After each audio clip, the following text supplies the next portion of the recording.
आपको बताया कि 50,000 करोड़ रुपया, 50,000 करोड़ थोड़ा पैसा नहीं होता।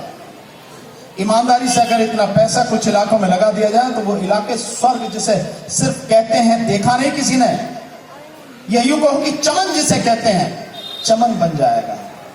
पर नहीं, एक छोटा सा आंकड़ा आपको बताता हूं, इससे आपको बहुत सी चीजें पता लग जाएंगी। मैं बताता रहता हूं राजनीति में।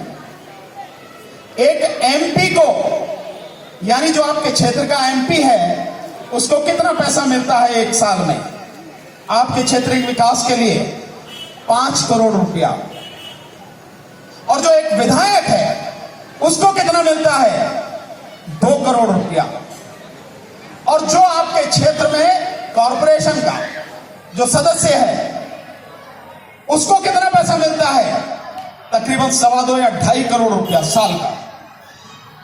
इतना पैसा इनको क्षेत्र के विकास में लगाने के लिए मिलता।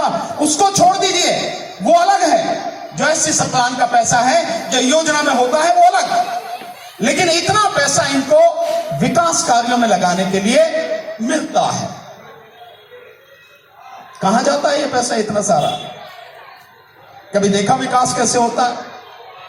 नालियां भर जाती हैं, बिजली के खंभों पे तार टूट जाते हैं, बिजली नहीं होती है, और जो बहुत सी ऐसी चीजें हैं। कहां जाता है ये पैसा? इतना पैसा इनको मिलता है। आपने कभी इनसे पूछा नहीं, क्योंकि आप तो वोट भी जब देते हो तो वोट देते हो आप पैसे लेके। सभी लोग नहीं देते, पर बहुत से लोग दारू पी के। बहुत मुझे अच्छी तरह से ध्यान है, नंदनगरी का एक चुनाव, उसमें मैं एक पार्टी के जो वो हैं कैंडिडेट थे, उनके लिए मैंने बहुत काम किया। यही इलाका था नंदनगरी का इलाका, ये आपका गोकलपुरी नंदनगरी। किस किस तरह से दारू पी के, पैसे लेके, जाति के नाम पे, धर्म के नाम पे जब आप इस तरह से वोट दोगे तो नतीजा भी उसी तरह का आएगा। सो आपको वोट देना, किस तरह से वोट देनी है, ये समझने की जरूरत है। और ये क्यों समझने की जरूरत है, अभी आपको बताया एक साथी हैं उन्होंने, कि वोट बेटी की इज्जत की तरह कीमती है। अपनी बेटी की इज्जत लुटने दोगे क्या? बताओ, आप नहीं लुटने दोगे ना, तो आप वोट को कैसे लुटने देते हो, या कैसे ऐसे ही किसी को दे देते हो? मालूम है, जिस समय वोट देने की बात आई तो क्या उसका जो है क्राइटेरिया रखा गया था, किस किस को वोट मिलनी चाहिए? तो 3 तरह के वोट के मतलब लोगों को वोट देने का अधिकार दिया जा रहा था। नंबर 1, कि जो लोग कम से कम बीए पढ़े हों, ग्रेजुएट हों, उनको वोट देने का अधिकार। ये उस समय की बात है जिस समय 72 साल पहले संविधान बना। उस समय की बात कर रहा हूं, संविधान बनने से पहले की बात, जो संविधान में आपको वोट देने का अधिकार मिला। तो जब चर्चा हुई कि किस किस को वोट, तो जो लोग थे उन्होंने कहा कि जो बीए कर रखा हो, एक तो उसको वोट देने का अधिकार। एक ने कहा कि जिसके पास 50 बीघा जमीन हो, उसको वोट देने का अधिकार। और जो तीसरा था, उसने कहा कि जो इनकम टैक्स देता हो, उसको वोट देने का अधिकार। मैं समझता हूं यहां आप जितने लोग बैठे हो, इन तीनों चीजों में बहुत कम लोग आज की तारीख में भी योग्य होंगे कि उन्हें वोट देने का अधिकार मिल जाए। बहुत लोग बीए नहीं करे होंगे, बहुत लोग इनकम टैक्स नहीं देते होंगे, और बहुतों के पास 50 बीघा जमीन नहीं है। गलत तो नहीं मैं करा? तो उस जमाने की क्या हालत होगी? लेकिन बाबा साहब डॉक्टर अम्बेडकर ने कहा, नहीं, इस देश में जो भी व्यक्ति है, किसी भी जाति का हो, किसी भी धर्म का हो, किसी भी प्रदेश का हो, किसी भी गांव का, किसी भी शहर का, कहीं का हो, लेकिन जो इस देश में पैदा हुआ है और जिसकी उम्र 21 साल हो गई, उसको वोट देने का अधिकार होगा। तब जाके तुम्हें वोट देने का अधिकार मिला। और तुम कैसे वोट का इस्तेमाल करते हो, ये तुमसे बेहतर और कौन जानता होगा। उसी का नतीजा है कि नेता जो है मलाई खाते रहते हैं और तुम 5 साल धोखे, ठोकरें, धूल धक्काड़ खाते फिरते हो। जिस दिन तुमने सोच लिया कि वोट मुझे तरीके से देनी है और जिसको देनी है उसकी गर्दन पकड़ने की ताकत भी मैं रखता हूं, तो जब वो काम नहीं करेगा, गर्दन पकड़ के यही लेके आओ उसे और घसीटो उसे, बता किस बात के लिए तुझे वोट दी। ये ताकत तुम्हारे अपने अंदर पैदा करनी पड़ेगी, दूसरे कोई नहीं आएगा बाहर से। कभी तुम इस उम्मीद में बैठे हो कि कोई चमत्कार हो जाएगा, कुछ नहीं होने वाला। कोई ईश्वर, कोई खुदा, कोई फरिश्ता आकर हमारी ये दिक्कतें दूर करेगा? कोई नहीं करेगा। हमें करनी पड़ेगी, हमें लड़ना पड़ेगा। देखा ना आपने, किसान लड़े तो 13 महीने में मोदी जैसे आदमी को घुटनों पे ला दिया। लाया नहीं लाया? आप लोग लड़े ना, मुस्लिम समाज की बहनों ने, बेटियों ने, माओ ने इतनी मजबूती से सीएनआरसी की लड़ाई लड़ी कि सरकार की आज भी हिम्मत नहीं है, उसके गुर्दे में आज भी इतना दम नहीं है कि सीएनआरसी लागू कर सके। जीते ना जीते तुम। SC/ST एक्ट के विषय में तो बता ही दिया 2018 में 2 अप्रैल को जो हुआ। सो अगर तुम ईमानदारी से लड़ोगे, जीत होगी ही होगी। इस सरकार की क्या औकात है? क्या है मोदी? जो आदमी सच सामने आने से डरता है, कहीं से किसी भी जगह से कोई सच दिखा दे, सही बात कह दे, उससे डरता हो, और जो पूरी तरह से हर बात को दबाने के लिए मीडिया को पूरी तरह गुलाम बना के अपने कब्जे में करके कोई बात कहीं से नजर ना आ जाए, जिसे इतना डर हुआ आदमी को। 8 साल में जो एक प्रेस कॉन्फ्रेंस नहीं कर सका, किसी भी पत्रकार के सवाल का जवाब देने की जिसकी हिम्मत नहीं है, उससे डरते हो यार? उससे तो डरने की बात है क्या? किसी से डरने की बात नहीं है। और तुम तो खुदा की इबादत करते हो, जो लोग भगवान को मानते हैं, भगवान, उसके बाद में फिर किसी से क्यों डरते हो? ये तो सारे ये लोग ही तो है ना, और वो भी बेईमान है, जिनका कोई चरित्र नहीं है, ऐसे लोग हैं। इससे किस बात के लिए डरना है? लेकिन अपने आप को संभालने की जरूरत है साथियों। अगर नहीं संभाला तो आने वाले समय में भी पूरी तरह से तबाही होगी, जिसे आप देख नहीं पाएंगे अपनी आंखों से। मैं लगातार लोगों से कह रहा हूं, लगातार सोशल मीडिया में भी कहता हूं, और अब शहर शहर जाके, गांव गांव जाके लोगों को जगाने की, समझाने की कोशिश कर रहा हूं। मैं निवेदन करूंगा माननीय DC कपिल साहब से और उनकी पूरी टीम से, सभी साथियों से, आपसे भी, कि ये जो आज मीटिंग का सिलसिला इस तरह से शुरू हुआ है, जब तक 2024 में बीजेपी को जड़ से उखाड़ के नहीं फेंको, ये सिलसिला रुकना नहीं चाहिए। नहीं तो तुम्हारी तबाही को कोई नहीं रोक पाए। ये ऐसा नहीं कि आग लगा, अच्छा तो आज एक मीटिंग कर ली, उसके बाद 2 महीने के लिए सो गए। सो जाओ। वो 24 घंटे यही राजनीति करते हैं, यही काम करते हैं। आप सो जाते हो, आपको सोना नहीं। लगातार ये मीटिंग चलनी है, और यहां से जो भी बात बताई जा रही है, वो सारी की सारी बात एकदम सच और पक्की बातें हैं, कानूनी और तथ्यों के आधार पर बताई जाने वाली बातें। कोई हवा में बात नहीं है। हम हवा में बात नहीं करते। अगर हवा में बात करते तो बीजेपी कब का मार देती हमें। आज तक कोई बिगाड़ पाई क्या? जैसा आज बोल रहे हैं ऐसे ही बोलते हैं, सीना तान के बोलते हैं। कभी कुछ नहीं कर पाई ना। क्यों? क्योंकि हम सच बात बोल रहे हैं, कानूनी बात बोल रहे हैं। CNRC में भी कानून बताया, जो किसान आंदोलन था उसमें भी कानून बताया, जो लड़ाई थी आंगनवाड़ियों की उसमें भी कानून बताया, जो मजदूरों की लड़ाई उसमें भी कानून बताया। हर जगह वही बात तो कह रहे हैं, ये है कानून, ये है, और तुम ये कर रहे हो। अगर आप सच पे कायम रहोगे, सही बात बताओगे, निश्चित रूप से किसी की भी हिम्मत नहीं आपका बाल भी बांकर कर सके। और वैसे ही आप डर जाओ तो साथियों, मुझे तो शोले फिल्म का एक डायलॉग याद आता है गब्बर साहब का, जो डर गया समझो मर गया। बहुत सीधी सी बात है। इस चीज को याद रखने की, ध्यान रखने की जरूरत है। दिल्ली में 3 सरकारें चलती हैं। एक जो काउंसलर वाली MCD की सरकार है, 2 जो राज्य सरकार है जहां केजरीवाल बैठा, और 3 केंद्र सरकार जहां मोदी बैठा। 3 सरकारें हैं। एक को तो कब्जे में ले लो यार, इतना तो कर ही सकते हैं भाई। 2024 के चुनाव से पहले ये कारपोरेशन का चुनाव आ रहा है, इसे तो कब्जे में ले रहे हो। कितनी वोट चाहिए इसके लिए? 5 से 8 हजार के बीच में सारा काम हो जाता है, इससे ज्यादा की जरूरत नहीं होती। इतना तो हम अगर इकट्ठे हो गए ईमानदारी से तो सारे में सुपड़ा साफ कर देंगे। इतनी तो हमारी ताकत है। इकट्ठा ही तो होना है, और क्या करना है हमें। और अगर आपको लगे कि हम गलत करें, हमारा मुंह पे कहो, हमारे मुंह पे कहो, हमारा साथ छोड़ दो। लेकिन मैं विश्वास के साथ कह सकता हूं, यहां बैठे हुए सारे लोग, चाहे भाई महमूद पराचा हो, चाहे डॉक्टर रितु हो, चाहे आपके DC कपिल साहब हो, चाहे बाकी और सारे साथी हों, और मैं जो आपके सामने बोल रहा हूं, हमने आज तक आपको गुमराह नहीं किया होगा, आपका साथ नहीं छोड़ा होगा। हम कभी डरे नहीं हैं, कहीं झुके नहीं हैं और बिके नहीं हैं। आगे भी ऐसा ही होगा। तो अगर वाकई में आप चाहते हो तो यह बदलाव हो, तो आने वाले समय में ये जो साथी आपसे बात करें, इसका ध्यान रखो। कोई भी पार्टी हो, उस पार्टी से पूछो तो बता दे हिसाब किताब क्या किया हमारे लिए। तुझे वोट दे देंगे, बता तो सही क्या करें।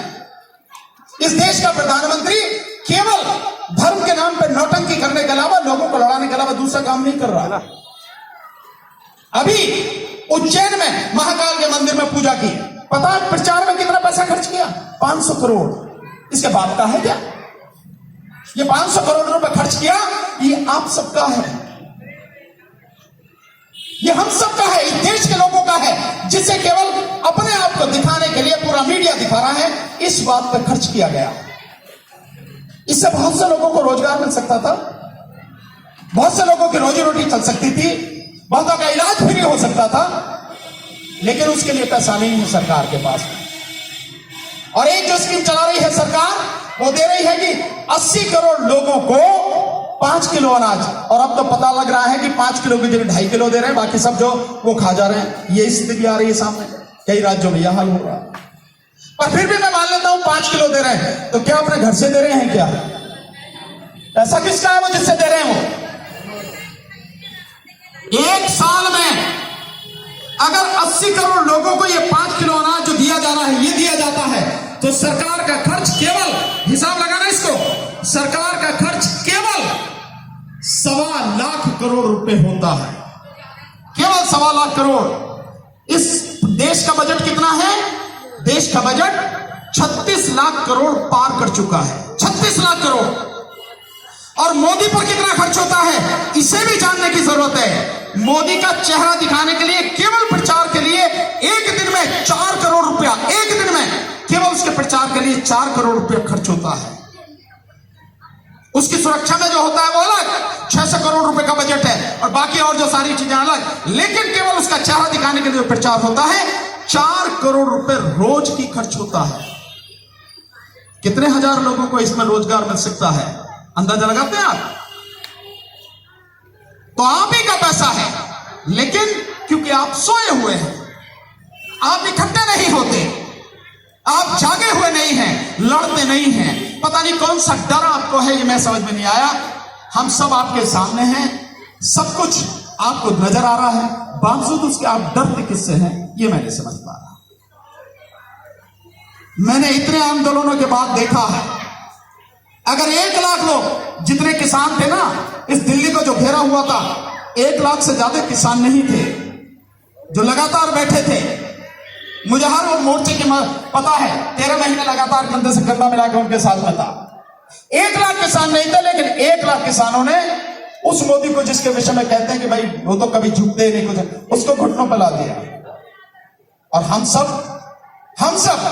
मात्र 0.5% की बात कर रहा हूं मैं, 0.5% इस देश की आबादी में हम जितने हैं, उनमें से मात्र 0.5% लोग अगर खड़े हो जाएं, ये सरकार सिर के बल खड़ी हो जाएगी आपके सामने, इसकी औकात नहीं है अगर खड़े हो जाए तो।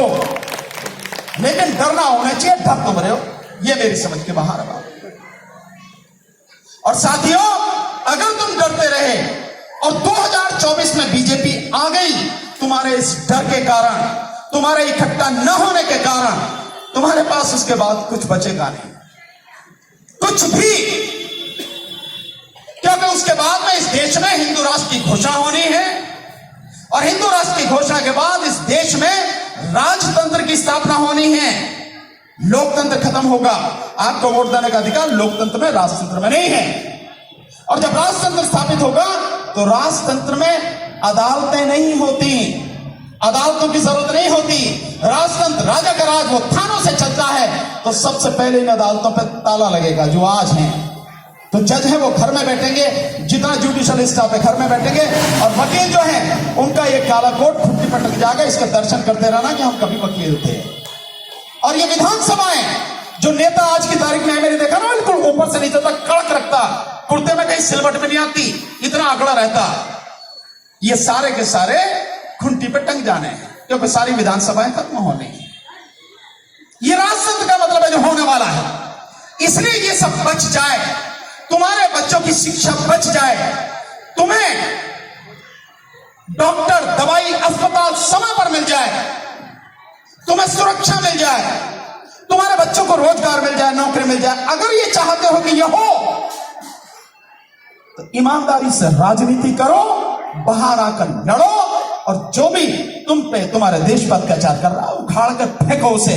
उसके बाप का देश नहीं, ये हमारा देश है, हम सबका देश है, और हम सब अपने हकों के लिए लड़ेंगे और लेकर रहेंगे, किसी को छीने नहीं देंगे। यही काम करना पड़ेगा।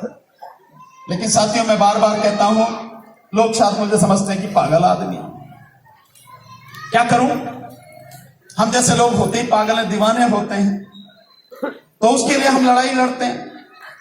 तो बीजेपी को अगर 2024 में उखाड़ना है तो आपको एक मशीन, ईवीएम मशीन, उससे उखाड़ना होगा। हमने बहुत कोशिश की कि इस ईवीएम मशीन को उखाड़ दें, लोग आंदोलन में साथ दें। 5 बार जंतर मंतर पर हमने प्रदर्शन भी किया, लेकिन लोग घरों से निकलते नहीं। पूरे दिन बैठे रहेंगे, मोबाइल पे बैठे रहेंगे, या आपके जो मोहल्लों में है ताश खेलते रहेंगे। जब लड़ाई की जरूरत होती है कोई नजर नहीं आता, गिनती के लोग नजर आते हैं, वो भी दीवाने ही होते हैं हमारी जगह। 5 बार प्रदर्शन किया। ईवीएम में वीवीपैट मशीन में कैसे गड़बड़ी होती है, ये बाकायदा वहां प्रदर्शन करके दिखाया। 4 बार राष्ट्रपति को ज्ञापन दिया, बावजूद उसके कुछ नहीं हुआ, क्योंकि लोग नहीं आते। 150-200 लोग बड़ी मुश्किल से पहुंचते हैं। तो हमने उसका एक तरीका निकाला, ऐसे नहीं आते तो भाई आप इस ईवीएम के खिलाफ हमने एक मुहिम चलाई है, हस्ताक्षर अभियान। एक फॉर्म आप देखेंगे, मैंने वो फॉर्म यहां पे लेके आया हूं, और मैं उम्मीद करता हूं कि आपको दे के जाऊंगा। वो हमने वो फॉर्म बनाया, हस्ताक्षर अभियान। ये फॉर्म आप देख रहे हैं, हमने बाकायदे सोशल मीडिया पे डाला। कुछ लोगों ने वहां से निकाल के भेजा भी भर के, लेकिन बहुत कम लोगों ने। यही सबसे बड़ी दिक्कत है कि लोग साथ नहीं देते हैं। कितने फोन आते हैं सुबह से शाम तक, आप बहुत बढ़िया काम कर रहे हैं। काम तो कर रहे हैं भाई, तू अपनी बता क्या करेगा? साथ देगा, साथ देते ही फोन काट देता। अब क्या करो आप उसे? तो हमने ये हस्ताक्षर अभियान के लिए एक मुहिम चलाई जो लगातार चल रही है, और मैं इसके लिए भाभी जैसे बताया, गांव-गांव, शहर-शहर जा रहा हूं। इसमें क्या करना है आपको? ये फॉर्म है, इस फॉर्म में आप जिस राज्य के रहने वाले हैं उस राज्य का नाम भरना। आप जिस दिल्ली में रहते हैं, जिस विधानसभा से हैं तो सीलमपुर विधानसभा हो गई आपकी, सीमापुरी नाम भर दिया। लोकसभा कौन सी है आपकी, तो लोकसभा का नाम भर दिया। इसके बाद आपको भरना है जो मतदाता का नाम और उसका वोटर आईडी नंबर जो इलेक्शन कमीशन ने दिया। उसके बाद मतदाता का मोबाइल नंबर, और उसके बाद अपने दस्तखत करने हैं, जो अंगूठा लगाते हो अंगूठा लगा। भाई इतनी सी तो जानकारी है, सिर्फ इतनी सी जानकारी है। इसमें कुछ ऐसा मांग रहे हैं कि जैसे हमने आपकी कोई किडनी मांग ली हो, ऐसा तो कुछ नहीं मांग रहे हम। और ये भी आप ही के लिए मांग रहे हैं। लगातार हम इस आंदोलन को चला रहे हैं, लेकिन क्यों? इसका कारण है, देखिए, ईवीएम को केवल 2 ही जगह से हटाया जा सकता है। चुनाव आयोग कुछ नहीं करता। चुनाव आयोग तो नौकर है, जो संसद उसको बना के देगी कानून, उस पर उसे अमल करना और कुछ काम नहीं करना। मैं दूंगा आपको फॉर्म दूंगा, बैठे आप। तो चुनाव आयोग केवल ये काम करता है। 2 ही हटा सकते हैं, या तो देश की संसद हटा सकती है या सुप्रीम कोर्ट। संसद में मोदी जी बैठे हैं, बीजेपी का कब्जा है। और कितनी भयानक स्थिति है इसका अंदाजा लगा लें कि जब राहुल गांधी ये कहते हैं कि जनता के सवालों पर जब हम बोलना चाहते हैं तो हमारा माइक बंद कर दिया जाता है। ऐसी गुंडागर्दी पहली बार समझ में आ रही है, सुनने में आ रही है कि कोई जनप्रतिनिधि बोल रहा है और संसद में उसका माइक बंद कर दिया जाए, वो भी विपक्ष के नेताओं का। तो आप गुंडागर्दी की आप इंतहा देख सकते हैं। तो या तो संसद कर सकती है, वहां से होगा नहीं क्योंकि उनका कब्जा है, या सुप्रीम कोर्ट कर सकती है। और अब तक जब मैं आपसे बात कर रहा हूं, स्थिति है कि सुप्रीम कोर्ट में जितनी पिटीशन इसके विषय में पड़ी सारी खारिज कर दी गई। तो कैसे हो? इसलिए हमने यह तरीका निकाला। देश में कुल 90 करोड़ मतदाता हैं, 65% चुनाव वोटिंग होता है, 65%। तो मान लीजिए 60% होता है। तो हम ये मान के चलें कि आप सब ईमानदारी से अगर इस आंदोलन में साथ दें, ज्यादा भी नहीं, अपने घर और अपने रिश्तेदारों में ही केवल इस पर साइन करा दें, तो बहुत बड़ी मदद इस देश की हो जाएगी, आपकी हो जाएगी, किसी और की नहीं। मत कराइए आप मोहल्ले में, समाज के लोगों से मत कराइए, अपना घर और अपने रिश्तेदारों को तो करा ही सकते हैं साइन, कोई बड़ी बात नहीं है। 25 एक फॉर्म पे आगे पीछे 25 लोगों के साइन, ये देखें पीछे की तरफ, सामने 11 और पीछे जो है 14, 25 लोगों के साइन होने, बस इतना करा के, और इसके पीछे नीचे आप देखेंगे मेरा पता लिखा है, उस पर पोस्ट कर दें। नहीं तो मैं ही रहता हूं राजेंद्र नगर गाजियाबाद सेक्टर 3 में 9/87 है मेरा नंबर, यहां दे सकते हैं। नहीं तो आप इस पर पोस्ट कर दें, मेरे पास पहुंच जाएगा। तो हम ये मान के चल रहे हैं कि अगर 60 करोड़ लोग वोट देते हैं, उनमें से 25 से 30 करोड़ लोगों ने साइन करके इसे दे दिया, तो हम सुप्रीम कोर्ट से इस ईवीएम को खत्म करा सकते हैं, करा देंगे। क्योंकि ये तो एक पहलू है कि इतने लोगों के साइन हैं, जब इतने लोग नहीं चाहते कि ईवीएम से चुनाव हो, वीवीपैट से चुनाव हो, तो क्यों कराया जा रहा? और ऐसे भी करेंगे नहीं। तो हमारा प्लान है, इस देश के बहुजन समाज के जितने वकील हैं, सारे काला कोट पहन के जब इसे देंगे तो सुप्रीम कोर्ट का घेराव करेंगे। तब तो करेंगे, तरीके हैं इसके, पर आप साथ दोगे, ये तभी संभव है। मैं आपको ये फॉर्म देके जाऊंगा, आप जरूर इसको भरकर भेजिए। और क्योंकि मैंने बहुत समय ले लिया, पर क्या करूं, बात बतानी जरूरी थी। और भाई महमूद पराचा, उनको बोलना है, वो भी आपके बीच में जो उनका अपना अनुभव है, जो सच है, आपको बताएंगे। हम लोग लड़ाई कंधे से कंधा मिलाकर लड़ ही रहे हैं, लड़ेंगे। आप साथ देंगे तो भी, नहीं देंगे तो भी, हमारा एक ही मकसद है, जो इस देश के संविधान को नहीं मानते, जो इस देश के संविधान को खत्म करना चाहते हैं, जो संविधान में लोगों को जो हक और अधिकार मिले हैं उन्हें लूटना चाहते हैं, खत्म करना चाहते हैं, हम किसी कीमत पर भी इस देश की धरती पर उन्हें हुकूमत करने नहीं देंगे, उखाड़ कर फेंक देंगे साथियों। इसके लिए हम संघर्ष कर रहे हैं लगातार।